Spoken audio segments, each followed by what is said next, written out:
नमस्कार, खमा गणे, जय श्री कृष्णा।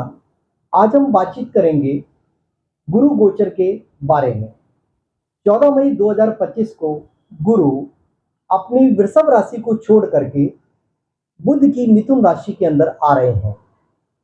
बुध की जो मिथुन राशि है वो एक वायु तत्व राशि है और गुरु जो है आकाश तत्व वाले हैं। तो गुरु का मिथुन राशि में प्रवेश करना बहुत ही बढ़िया है। अब देखिए, आज हम चर्चा कर रहे हैं वृश्चिक राशि के बारे में। तो आप देखिए, वृश्चिक राशि जो है, जहां पर आपकी कुंडली के अंदर चंद्रमा 8 नंबर के अंदर है, उसे हम बोलते हैं वृश्चिक राशि। क्योंकि मेरा ये जो वीडियो है वो आपकी कुंडली के चंद्रमा के ऊपर आधारित है, यानी चंद्र राशि के ऊपर आधारित है, जो आपकी स्कॉर्पियो साइन है, वृश्चिक राशि है। अब देखिए, यहां पर अगर हम बातचीत करते हैं तो 14 मई को गुरु आपकी कुंडली के 8वें घर के अंदर आ जाएंगे। 8वां घर यद्यपि बहुत अच्छा नहीं माना जाता है, तो गुरु का यहाँ बैठना वैसे तो बहुत ज्यादा ज्योतिष के क्षेत्र में अच्छा नहीं माना जाता है। फिर भी अगर मैं देखूं तो गुरु यहाँ बैठ करके आपके जीवन के अंदर सबसे पहला आपको लाभ करवाएंगे पैतृक संपत्ति का। अगर आपके पास इनहेरिटेंस प्रॉपर्टी कोई आने वाली है तो वो आपको मिलने के चांसेस बनते हैं। दूसरी बात, यदि आप ज्योतिष, तंत्र, मंत्र, यंत्र के क्षेत्र में हैं तो प्राचीन विद्याओं का ज्ञान भी गुरु यहाँ पर देते हैं। यानी ऑकल्ट का भरपूर नॉलेज आप ले सकते हैं गुरु के द्वारा। और जबरदस्त ऑकल्ट का जब नॉलेज का जब समय आता है, जो लोग 10 साल के अंदर चीज सीखते हैं वो आप 10 महीने के अंदर सीख सकते हैं। इतना जबरदस्त गुरु का प्रभाव रहता है। अब हम बातचीत करेंगे गुरु ग्रह की 3 दृष्टियों के बारे में। ज्योतिष के अंदर गुरु की दृष्टियों को अमृत के समान माना गया है। तो गुरु की 5वीं दृष्टि पड़ती है आपकी कुंडली के 12वें घर के ऊपर। 12वां जो घर है वो हमारी विदेश यात्राओं का है। तो सबसे पहली बात है, जो लोग लंबे समय से विदेश यात्रा की योजना बना रहे थे और वो सफल नहीं हो रही थी, तो निश्चित रूप से वो विदेश यात्रा कर सकते हैं। यदि आप अब्रॉड से कोई व्यापार कर रहे हैं या नौकरी के लिए जाना चाहते हैं तो यहाँ पर भी गुरु आपके ये योग बना रहे हैं। आप अब्रॉड नौकरी और व्यापार के लिए भी जा सकते हैं और आपका काम बनता हुआ नजर आ रहा है। यहाँ पर अगर मैं देखूं तो गुरु कुछ खर्चा तो करवाएंगे, लेकिन गुरु के द्वारा जो एक्सपेंडिचर होता है वो हमेशा शुभ कार्यों के ऊपर होता है, अनावश्यक कार्यों पर नहीं होता है, लग्जरी के ऊपर नहीं होता है। अच्छे कार्यों पर गुरु आपका खर्चा करवाएंगे। और मैं जहां तक सोचता हूँ, गुरु का ये जो खर्च है वो आपके लिए बहुत ही उपयोगी होगा। अगर आप लंबे समय से फॉरेन में पड़े हैं और पीआर के लिए ट्राई कर रहे हैं तो पीआर भी आपको मिल सकती है इस टाइम पीरियड के अंदर। अब देखिए, गुरु की हम 7वीं दृष्टि के बारे में बातचीत करेंगे। तो गुरु की 7वीं दृष्टि पड़ती है आपकी कुंडली के दूसरे घर के ऊपर। दूसरा घर है हमारे कुटुंब का। तो ऐसी परिस्थिति के अंदर जब कुटुंब भाव पर दृष्टि पड़ती है तो कुटुंब के लोग आपका सम्मान करेंगे, आपकी बातों को आदर देंगे और आपका कहना भी मानेंगे। साथ ही साथ ये भाव है धन का भी। तो अगर आप जो व्यापार कर रहे हैं या नौकरी कर रहे हैं तो इस समय आपको नौकरी और व्यापार में प्रमोशन के योग मिलते हैं। व्यापार में आपके एक्सटेंशन हो सकता है, नौकरी के अंदर आपको उच्च पद की प्राप्ति हो सकती है। और इस प्रकार से अगर मैं देखूं तो ये जो गुरु का गोचर है वो आपको धन भी दिलवाता है, यानी आप आर्थिक रूप से संपन्न बनते जाते हैं। और जब ये सारी चीजें हो जाती है तो यहाँ पर देखिए, सेकेंड हाउस हमारी होता है वाणी का। तो वाणी से जो लोग पैसा कमाते हैं, जैसे मुझ जैसे एस्ट्रोलॉजर भी, एडवोकेट भी, टीचर भी, प्रोफेसर भी, इसके अलावा रेडियो जॉकी है वो भी, और बहुत सारे लोग जो आवाज से पैसा कमा रहे हैं। तो यहाँ पर आपकी वाणी के अंदर गुरु एक मिठास, एक मधुरता, एक ओज पैदा करेंगे, जिससे लोग आपकी वाणी से बहुत ज्यादा प्रभावित होंगे और आपको लगेगा कि मेरी वाणी के अंदर तो एकदम जादू हो गया, यानी मेरा जादू चल गया। तो आप देखिए, वास्तव में ऐसा जादू चलेगा आपका, आप मान के चलिए।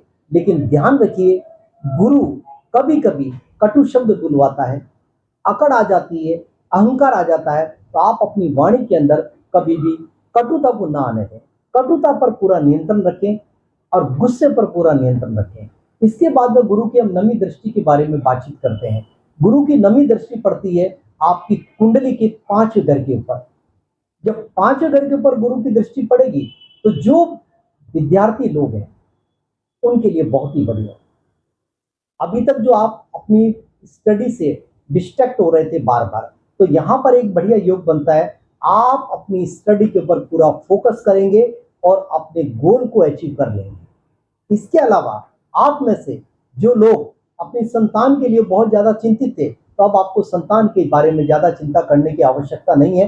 वो आपके लिए आज्ञाकारी रहेगी। आप जैसा कहेंगे वो आपका कहना मानेंगे। इससे ज्यादा आपको क्या चाहिए। और यहाँ पर पांचवा जो घर होता है वो गूढ़ विद्या का भी होता है और धार्मिक भी बनाता है।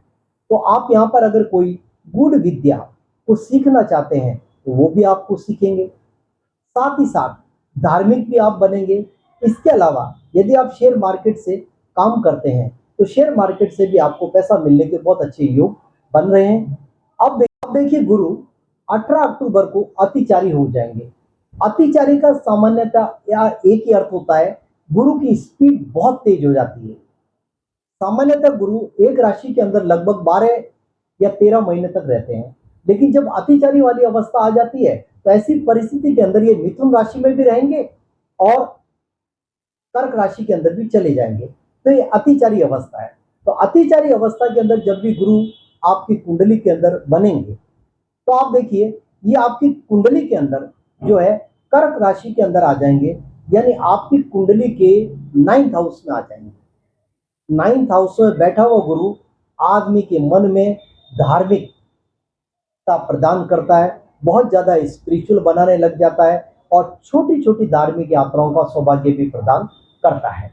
यहां से गुरु की पांचवी दृष्टि आपके लग्न भाव पर पड़ती है जो आप स्वयं है। तो आपके व्यक्तित्व में निखार आएगा, आपके व्यक्तित्व में तेज आएगा, आपका ओज बढ़ेगा, आपका ऑरा बढ़ेगा। लोग आपकी बातों से प्रभावित होंगे और काफी लोग आपके पास सलाह लेने के लिए आएंगे कि आप अपने व्यक्तित्व के आधार पर उनको हमेशा पॉजिटिव सलाह देना। तो गुरु का काम है सच बोलना, अच्छी सलाह देना। तो ये काम अगर आप करेंगे तो निश्चित रूप से आपकी पॉपुलैरिटी बढ़ेगी। संसार के अंदर लोग आपको मानेंगे और आपकी बात का लोहा भी मानेंगे। इसके बाद देखिए गुरु की दृष्टि पड़ती है सातवीं आपकी कुंडली के तीसरे घर के ऊपर। यहां से आपका पराक्रम, आत्मबल बढ़ेगा। जब पराक्रम और आत्मबल बढ़ जाता है तो व्यक्ति किसी से भी नहीं डरता है, हर चीज के ऊपर वो विजय प्राप्त कर लेता है। बस आवश्यकता इस बात की है कि उसके मन के अंदर ऐसी जिज्ञासा होनी चाहिए कि वो उसके अपने टारगेट को पकड़ करके अर्जुन की तरह एकदम हिट करे अपने टारगेट के ऊपर। इसके बाद देखिए गुरु की नवी जो दृष्टि पड़ेगी वो आपकी कुंडली के छठे घर के ऊपर पड़ेगी। छठे घर पर पड़ने का मतलब है रोग, रिपु और ऋण से मुक्ति मिलना। तो आपके जीवन के अंदर जो रोग चल रहे थे वो कम होने लग जाएंगे, ऋण भी धीरे धीरे कम होने लग जाएंगे और आपको शत्रु से भी मुक्ति मिलेगी। तो कुल मिलाकर देखा जाए तो मोटा मोटी तौर पर गुरु का गोचर वृश्चिक राशि के लिए बहुत ही बढ़िया है और उत्तम है। तो मैं जहां तक सोचता हूँ वृश्चिक के जातकों, आपके लिए ये साल बहुत ही बढ़िया आया हुआ है। तो आप अपनी तरफ से पूरी कोशिश करिए कि आपको अपने जीवन के अंदर बहुत ज्यादा लाभ मिल सके। अंत में मैं आपको एक रेमेडी बताना चाहूंगा कि जब कभी भी हम गुरु के बारे में चिंतन करते हैं तो गुरु ग्रह को अच्छा करने के लिए सामान्यतः लोग तो पुखराज को धारण करते हैं अपनी प्रथम उंगली के अंदर, इंडेक्स फिंगर के अंदर। लेकिन पुखराज चूंकि बहुत ही एक्सपेंसिव स्टोन है तो इसके लिए आप थोड़ा सा एक छोटा सा काम कर सकते हैं। आप अपने माथे के ऊपर हल्दी या केसर का तिलक लगा सकते हैं, ये भी आपका लिए बहुत बढ़िया उपाय है। इसके अलावा आप गुरुवार के दिन चने की दाल किसी गाय को खिला सकते हैं। और सबसे बढ़िया उपाय होता है विष्णु सहस्त्र नाम।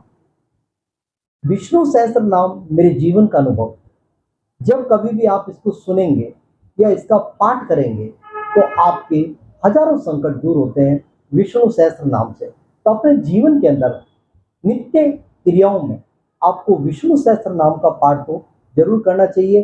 अंत में मेरा आपसे विनम्र निवेदन कि मेरे चैनल को सब्सक्राइब करिए, शेयर करिए और आप अपने अच्छे कमेंट्स मेरे को दीजिए। मैं यथासंभव आपके कमेंट्स का जवाब देने की पूरी चेष्टा करूँगा।